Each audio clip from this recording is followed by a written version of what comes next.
Anyway, thank you guys so much for coming out. I know the summer months are not easy, especially now that things are going to keep coming up. Just how things are, especially when the summer months, people go away. There's different things the different programming, but it's interesting because what this class started off as when we started back in Sukkot. We started only about 8-9 months ago when we started the class. It was what? Almost a year. Yeah, almost a year. So Shrek to everyone who's been consistent, who's been coming every week. We started off really as a Parsha class. But over the last few weeks, I've been thinking about it.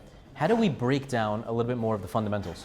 How do we break down exactly who our avos are, who they were, what it means to be a Jew, what it means to live as a Jew, what it means to practice as a Jew?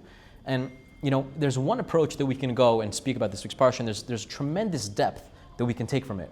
But I think there's another idea that I really want to build upon over the last few weeks that we started maybe 2 weeks ago. We started off with the question by asking, why do we call Avraham Avinu Avinu? Why do we call him our father? It's a fundamental question. Last week we enlightened it and we expanded it a little bit more in terms of effort and failure, download, install, the whole mashal, the whole idea. But this week, I think I want to take it just a little bit step further and really, really plant down the foundation before we begin to build this building. See, just a couple days ago, we crossed into Rosh Chodesh Tammuz. Now it's interesting because in this month, in this Jewish month called Tammuz, you can feel a little bit of a shift. See, every month it has its own spirit. In Adar, Mishenichnas Adar, Marbim Mesimcha, we increase in joy, we increase in happiness. Elul, we focus on tshuva, we focus on coming back to Hashem. Tishrei is all the Chagim, Rosh Hashanah, Yom Kippur, Sukkot, it's all the different holidays. When we reach these summer months, while the feeling of being in a summer month is one where the weather's warmer, you feel like you want to go out, you want to do more, in the Jewish calendar, it takes a little bit of a turn. Because Tammuz is a little bit more of a somber month. It's a month where our practice of Judaism goes from happiness, from outward simcha, to a little bit more solemnness. It goes from outward expression of joy to a little bit more of, let's remember what we lost. Let's remember the fact that there was a Beis HaMikdash. Let's remember that it was destroyed, and let's begin the mourning process. Now, I always like to explain our role in Judaism as that between a relationship between us and Hashem. Because we're asked to do a lot. We're asked to show up in many ways. We're asked to perform in the ways that sometimes is uncomfortable for us. But when things are happy, it's easy to perform. It's easy to show up. You ask me to come to a Farbrengen, I'm there. You ask me to come to a Purim party, I'm there. You ask me to come for a Simchas Beis HaShoava, to go and dance and be happy, I'm there. But now, what about when a relationship asks us, demands of us, to show up when times are not so happy? What about in the months of Tammuz and Av when there's destruction that we have to remember? When there's a time of mourning, when we can no longer listen to music, when we can't wear leather shoes, when we can't eat meat, we abstain from that for 3 weeks, the joy is limited. What happens to that in our relationship when we're asked to show up in that way? And I think there's one way that we can approach it where we say, okay, this is just what we do. In our Judaism, this is just the list of things that we have to check off. We check off the box. But there's another thing that when my partner, boyfriend, girlfriend, whoever everyone's going through, asks me to show up in a different way, I recognize that this is what is healthy for my relationship. And so I think before we begin, I really want to go into this point. See, many people think that, I'll ask you guys a question, I'll open up the question. Who feels like the point of their life that they're in now, they felt like they should have been further along? It could be in any way, in any capacity. Financially, in their relationship, in their home situation. It could be where they hold personally. You're the only brave one? You're the only honest one. The only honest one. I think most people would raise their hand. They would say, I would have felt that if I looked back 10 years ago and I looked to who would I have been at 21, at 25, at 30, I would have assumed that I should have been further along, right? But, right, you too. I mean, I felt that, I'll be honest, that I felt that before. Yeah. But as I got married and I went and I had that relationship, I realized now is where I'm supposed to be. Good. And not where I'm supposed to be. I thought I would be there earlier, but now I realized I had to go through what I had to go through to where I'm supposed to be now. Good. So let's double down on that. See, most people think that if we were doing life correctly, most people think that if we were exactly where we were meant to be, then therefore I would be more successful. Then my Judaism wouldn't have as much struggle as it does. Now, the paths of my life, the roads and the molehills that I'm experiencing on a day-to-day basis, they wouldn't be there if I were doing Judaism or if I were doing my life in perhaps maybe a different way, perhaps maybe in the correct way. But in many cases, when we live through life, we see that the path, the derech that I thought I was supposed to be on ends up changing entirely. And the path that maybe the destination where I thought I should have been, by the time I've reached that age, you end up falling short, not by a little bit, but sometimes by a lot.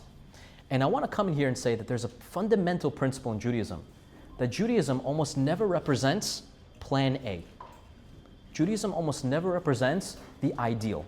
It is not a religion, it is not a belief, it is not a relationship that is born between us and God where there is perfection, where there is something that is meant to be in the most ideal way. What Judaism almost always represents, and what I want to bring out from this class, is that Judaism almost always represents plan B, where you think, sometimes even C and sometimes even D. But I want to break it down, and I'm going to go through the Torah, and I want to introduce just how this comes up along everything from the beginning up until where we are today. You know, in the early 1900s, one of the first mayors of Tel Aviv, his name was Mayor Dizengoff. You know, we know that there's a city in Tel Aviv called Dizengoff, right? But it's actually named after the mayor who was the first mayor of Tel Aviv back in 1911, 1912. And it came time that just before Tel Aviv became the thriving metropolis that we know it to be today, that we know that it has the skyscrapers and the buildings and the density that it has, the shops, the shuls, whatever's there, before it was there, all those infrastructure, before all that was developed, Tel Aviv was just a place where there were many Bedouins. There were tents, there were settlements, there was small bits of infrastructure where Tel Aviv it didn't look like it does today. And it came time that, you know, Mayor Dizengoff, he came into power, he came into politics, and he said, you know what? I want to address the inhabitants of the land that I foresee will be a thriving metropolis somewhere down the line. And so he goes to the Bedouins, and he goes and he meets them, and he wants to say, listen, thank you so much for being here. We really appreciate you coexisting with us, and let's have dinner together. Let's break bread together. And that's what they did. And you see, the Bedouins back in the early 1900s, they had a fascinating custom. They had a fascinating minhag that whenever somebody would point to something, let's say in the tent, in the desert, in the place, in the town, wherever it was, their custom was that they would go and instantly give it to them as a gift, right? So Mayor Dizengoff, he goes to the Bedouin tents, he goes into their place of worship, their place of gathering, and he says, "Wow, that's a beautiful piece of symbolism over there." He says, "You know what? Our custom is take it off the wall. We'll give it to you as a present." And he says, "No, like this is not what I want. I just want to, compliment the fact that this is beautiful." He says, "No, this is what we do. Please take it as a token of our appreciation." And Mayor Dizengoff, he walks away with a gift from the Bedouins. And he felt so indebted. He felt, this is so beautiful. I want to bring them now to my part of town. I'm going to bring them to where there's more homes, built infrastructure, roads. I'll bring them to me. And I'm going to return the favor, just like they gave me something from their own homes, from their own culture. I also want to repay that service. I'm going to give them something from my own home. And so they came, you can imagine the chief Bedouins, they're all arriving on a camel. They're all traveling by these animals with the staff and the sage, all these people. And they arrive at the home of Mayor Dizengoff. And they're looking around, he says, listen, just like you accepted me in your home, I want to accept and extend the same custom back unto you and to your beautiful people. He says, whatever you point to in my home, whatever you point to in this city, whatever you point to in our surroundings, if I can do it, I want to give it to you as a gift. So the chief Bedouins, they all gather around, they gather together, they huddle, they have a little bit of a discussion, and they said, what's the best thing that we can point to that we can take back to our settlements in the desert? So he's looking around, and now, lo and behold, he sees a sink. And the chief Bedouin, he says, that is what I want. And Mayor Dizengoff says, you want that sink? He's like, yeah, that's exactly what I want. I want that sink. And he says, are you sure? It's not really, he's like, no, I don't want to hear it. This is what I want. I want that sink off the wall. Give it to me. Just like I extended my custom to you, you extend it to me. That's what I want. He says, no problem. Mayor Dizengoff, he gets the people in his home, the workers, take out the sink, rip out the appliance from the kitchen, give it onto the Bedouins, and they make off with the sink. So they're arriving home to the Bedouin tents with the camel and a giant porcelain sink on their back. So you can imagine now the chief Bedouin, he comes back to the city, he comes back to his little settlement, and he says, ladies and gentlemen, you have no idea what we just took from the city of Tel Aviv, from the new Mayor Dizengoff. He says, no more will we have to travel to the wells meters and meters away. No more will we have to travel in harsh conditions where things are not so easy, things are tough, and we have to bring back buckets and pails of water on the heads of our women. No more will that need to be done. We bring you something called a sink. And look, I'll show you what it does. The chief Bedouin, the chieftain, he takes the sink and he turns the knob and no water comes out. And he says, hold on, it must be the wrong one. So he takes the other side and he turns it and still no water comes out. And he gets very angry. He goes back to Mayor Dizengoff the next day and he starts yelling. He says, you Sarayan, you Indian giver, I gave you something from my heart. And this is what you give me, something that's not working, something that's not connected, there's no plumbing. What's going on over here? I asked you for running water, I asked you for a sink. And this is what you give me, something that doesn't even give me what I wanted? And he explains to him, he says, no, hold on. What you took, what I gave you, what you didn't allow me to explain to you, was all I gave you was the vessel. All I gave you was the piece where once it's connected to the branch piping, once it's connected to the plumbing, once it's connected to the water, it'll give you what you want. But a sink that's not connected to anything is not worth anything. And the point of why I wanted to bring this story down as an introduction to what we're here tonight is because I think many of us go through Judaism in exactly the same way. Many of us believe that once we go to Rosh Hashanah and we blow the shofar, that is how we're going to get connected to Hashem. That once we come and abstain from the 5 Inuin on Yom Kippur, don't wear shoes, don't eat, don't drink, that is my sink, that is my connection point to Hashem. I'm going to come to Adar, I'm going to come to Purim, I'm going to read the Megillah, I'm going to hear the Megillah, that's my connection point. Come to Shavuos, I'm going to accept Kabbalah Torah, and I'm going to say Kabbalah Torah, this is my Torah, that's my connection point. But the reality is that while we laugh at the chieftain, we laughed at the Bedouins, all of us is exactly though that chief Bedouin. Where we say, I'm going to take this implement, this mitzvah, this action that I'm going to do, but I'm going to think that even if it's not connected to anything, that's going to bring me closer to Hashem. We are no wiser than the chief Bedouin himself. That if we think our Judaism is just a list of things to do, where we come, we check a box. I put on tefillin, I check the box. I prayed, I check the box. I'm going to come and I'm going to blow the shofar, I check the box. All of us are bringing in a sink into our home, a sink into our lives that is not connected to the plumbing. And you know what that leads? It leads to nothing. If the point of Judaism is to build this relationship, then the point is not the exterior. The point is not the sink. The point is not to open up a branch piping that's not connected to anything. The point of Judaism is to connect the pipes behind it. And behind the wall, in the pipes that you don't see, in the running water that you will never get to actually see yourself. Until once you build that connection point, that's when the water begins to flow and that's when the shefa begins. Now, what is the pipe in our reality? What is the water in our existence that we experience Judaism to be? That is our relationship with Hashem. And what I started off with is by saying that in many cases, we think that Hashem created a perfect world. Hashem meant for us to go and achieve and not fail. For us to go and succeed and do everything that we need to do without any challenges. When we look at the guy that's thriving, that's learning, that's doing what they're supposed to be doing, she, he, whatever they're doing, this person has it locked down. This person has it understood. But in reality, we see that things always play out in a completely different way. For example, we're going to go down exactly the way the Torah brings us down. You have Adam Arishon. Right? Hashem creates the world in 6 days. On the last day, He creates man. He creates Adam. And what was the point of Him creating man? He creates man on the last day to show that this is the point of creation. I'm creating man now to go and to serve me, to live in Gan Eden in a perfect balance. You have your wife. You have everything you need. You don't need to work. You don't need to till the land. You don't have to go and make a parnasa. Everything is done for you. All you have to do is take the etz, take the fruit of this tree, make a bracha, and then I will lead you into Gan Eden. Mashiach will come at that moment.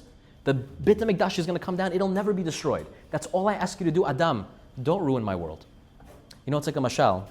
You have a balabait. You have a very, very, very rich man. Imagine you have a very wealthy entrepreneur. And he invites you into his home. And this man's home is very special.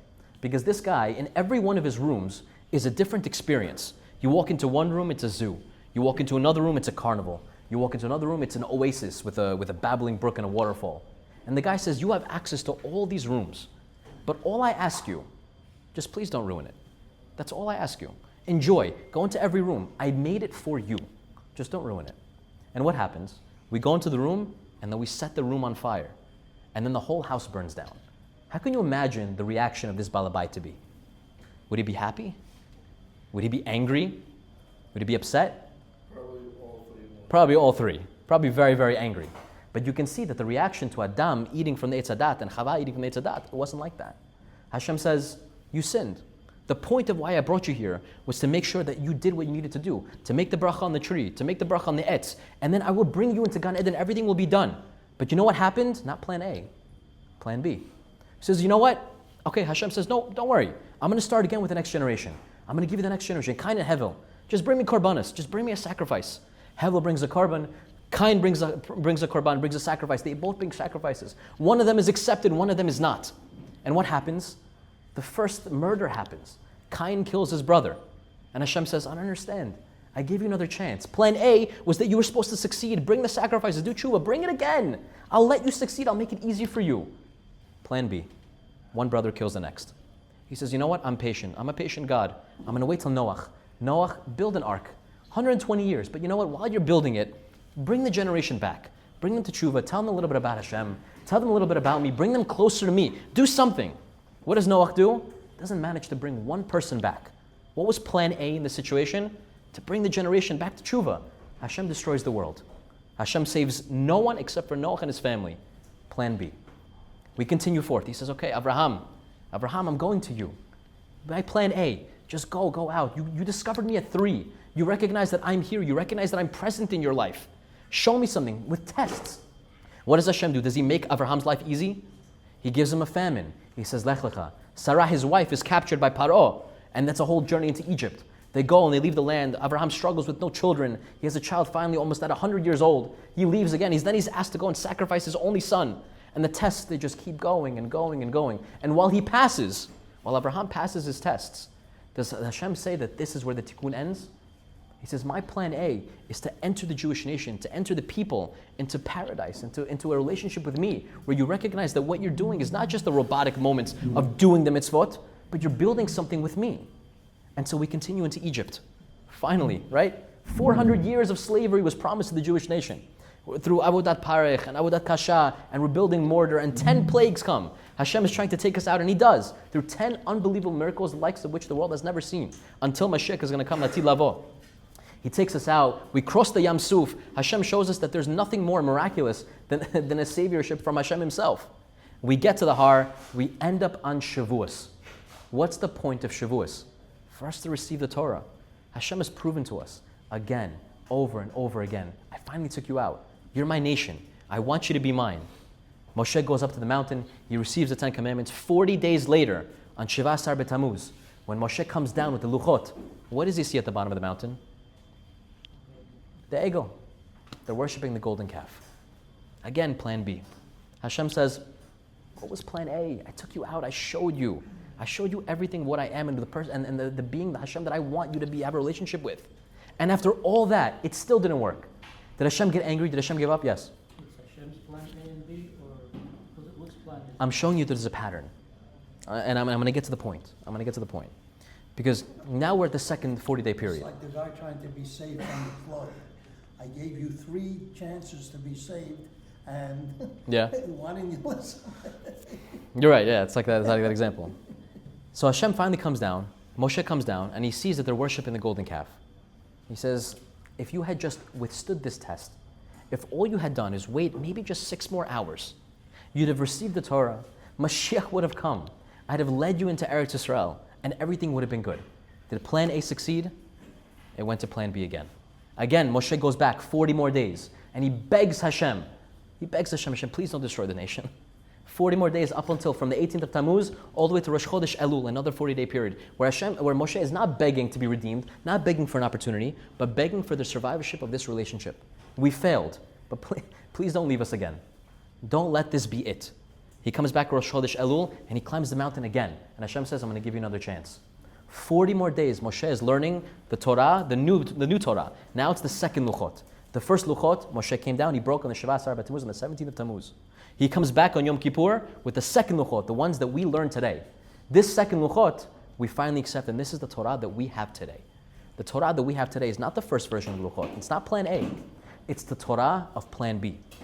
It's the Torah that teaches us that even though there's failure, that's part of the system. That is by design. Lest one think that their journey in Judaism must always be rainbows and butterflies and roses, and things will always be easy. And one thinks that once they've fallen, then there's no coming back. Hashem says, I'm patient, and I'm going to wait. And whatever you think you're meant to be, wherever you think you should be in life, I'm showing you that our Torah is the Torah of the second Luchot. My Rebbe used to teach me that the first Luchot, if we had accepted it, the first commandment, before Moshe broke it, was a Torah that would have never been forgotten. It was a Torah that once it was taught, once it was given over to the nation, it's a Torah that could not have been forgotten because it was eternal, it was perfect in its nature. The second Luchot that we received, this is a Torah that we must work for. It's a Torah that, once you learn it and you don't review it and you don't practice it, and you don't recognize why it's there, you realize that you lose it. And if you forget it, that's what you lose. But Hashem says this second Luchot, this second chance that I'm giving you is exactly the Torah that I'm going to lead you all the way through Galut that you're in now. You're in exile. We are in exile now, and we are waiting for Mashiach. And we understand that right now, it's not easy to continue in the way that we are. Things come up, we struggle, and sometimes we feel like that struggle, that failure, we identify it with us. But just like Adam Arishon, just like Cain and Hevel, just like Noach, just like Abraham, just like Moshe and the Meraglim, we recognize that not always in life is plan A the way it needs to be. And we have to recognize that whenever we pivot, that's not a flaw in the system, that is the system itself. Have you ever seen a father who's trying to teach his children how to walk? And the kid is walking and he's falling, and the kid's walking and he's falling. Have you ever heard the mother say to the father, he's just not cut out for walking? At what point do you give up teaching your kid how to walk? At what point? At what point do you throw in the towel and say, listen, walking is not for my kid? You don't. You don't. But how come in life, when struggle comes and challenges come, we say, at some point I'm going to throw in the towel. At some point enough is enough. By walking, we recognize that the falling is part of the walking. Because I think that, all of us, or one time or another, were the same practice makes perfect. Yeah. Maybe it is true, maybe it isn't. But that's the system. But what I have found is that I saw this as it was a sign that says practice makes possibilities. Right. And I like that better because once you know there's possibilities out there, it becomes possible. Right. It's not, I'm never going to be perfect, so I'm going to give up. No. The goal is not to reach perfection. But if one recognizes and identifies the failure that he sees along the way, yeah. You get bored with the same constant results. That's fair. That's fair. But you know what? If I told anyone in this room that everyone here is 40 failures away from reaching an unbelievable fortune, how fast would you run to go fail? As fast as possible. You would run as fast as you could to go and do those 40 failures. Because you yes? Yeah, I think there's a better quote than practice makes possibilities, and it's just trusting the process. That is what the Torah is teaching you. Yeah. That's what it's teaching us. And it's done, and we recognize these patterns, that we just trust the process, and that even though we fall, and that even though we fail, and Hashem does reveal that there is a plan B, that's not a juke in the system, that is the system. The system that brings us up, the system that recognizes the Jewish nation was not a nation that was meant to accept the first luchot. It was not a nation that was perfect by its very design. It's a nation that will fall, and has fallen, and will fall again.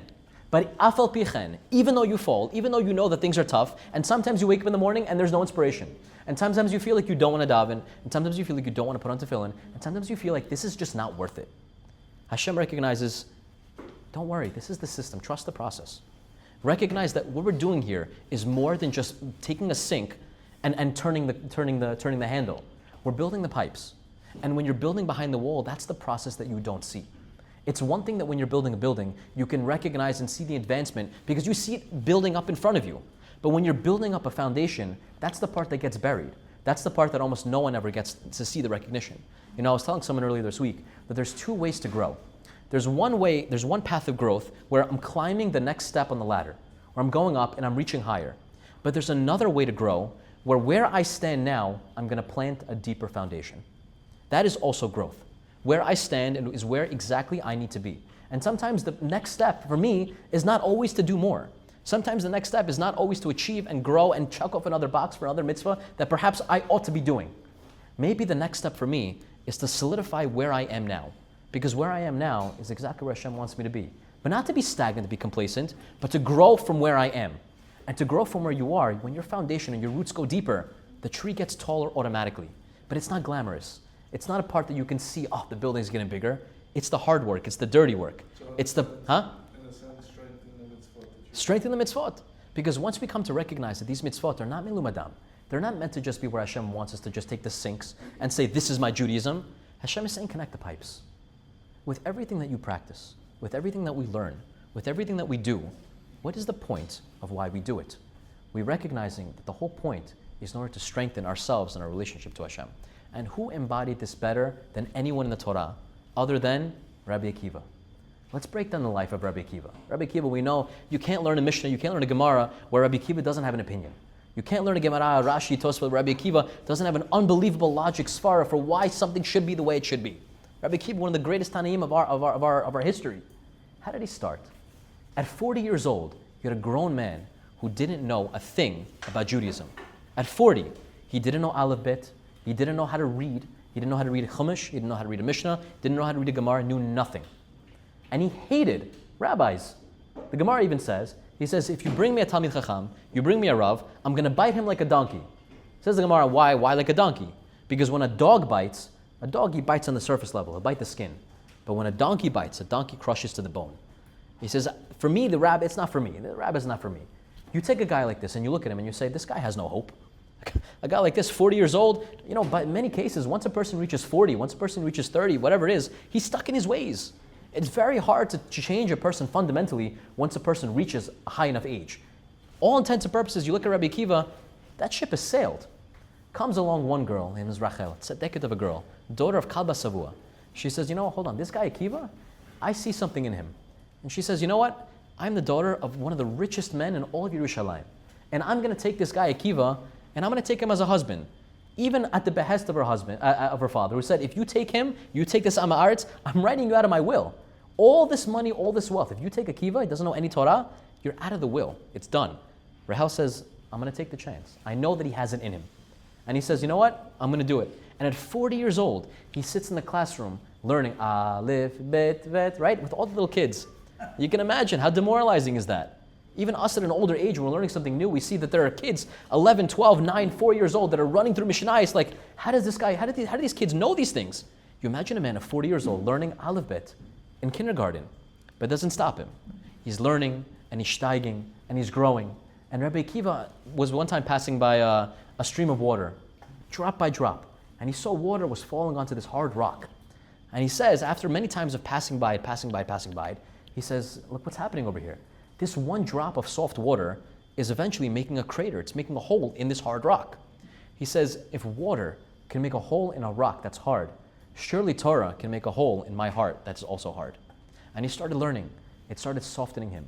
He started recognizing that there is truth to this. There's something that's life-worthy, life-changing, that I can invest my entire existence into this study. And that's what he does.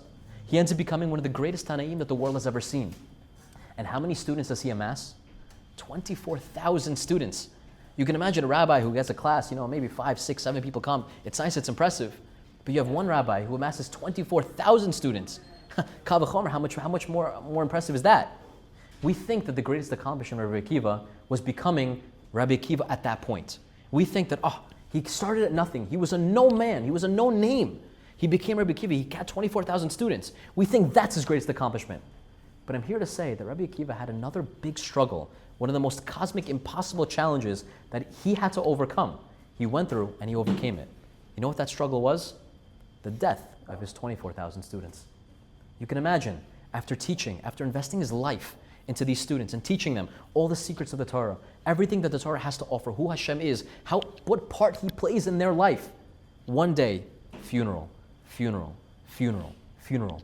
going to 300 funerals a day. You know how taxing that is for a person? Nobody would blame Rabbi Akiva if he says, I'm done.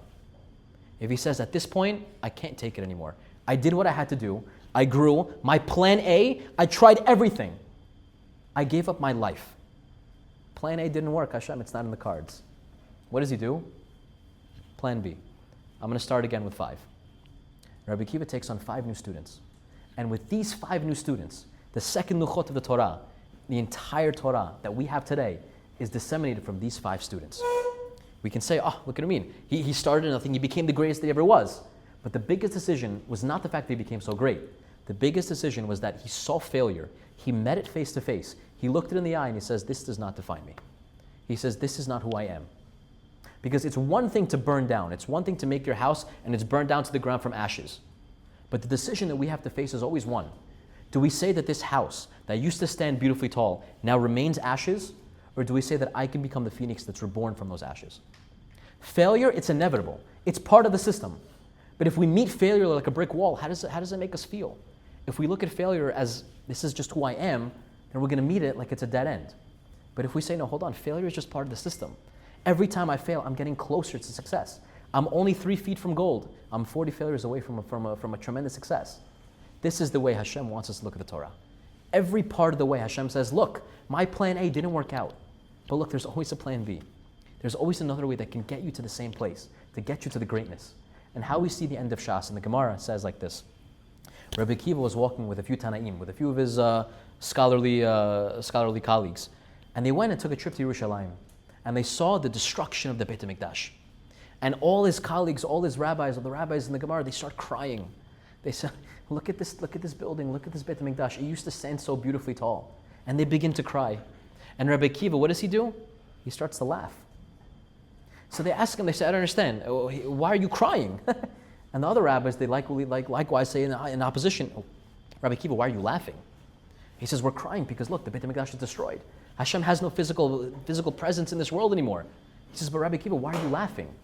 He says, because look, a fox came out of the Khurban. A fox came out of the destruction.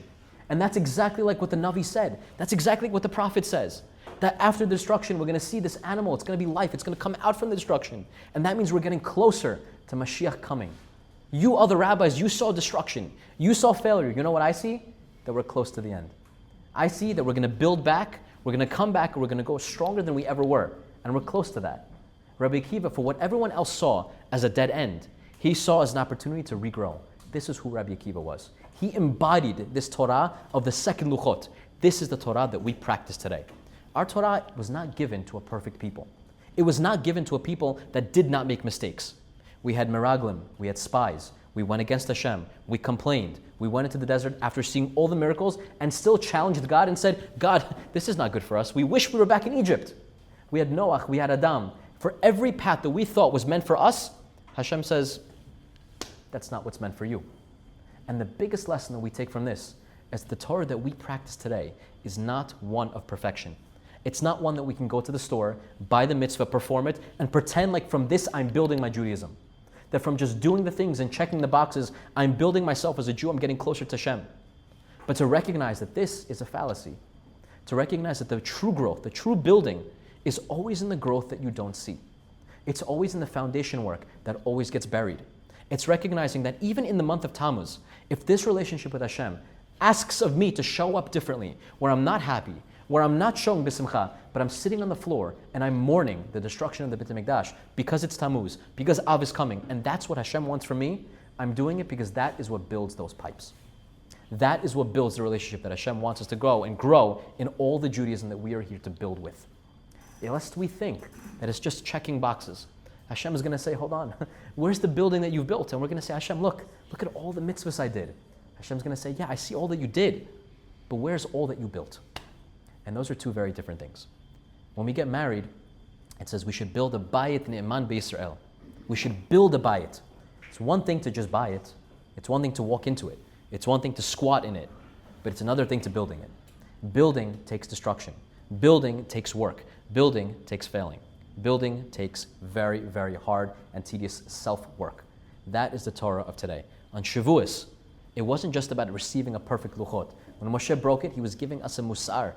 He was saying that we are a nation that no matter what you go through, challenges, bumps, roller coasters, times where you feel like I can't do it anymore, this is not for me. Recognize the fact that we have that choice.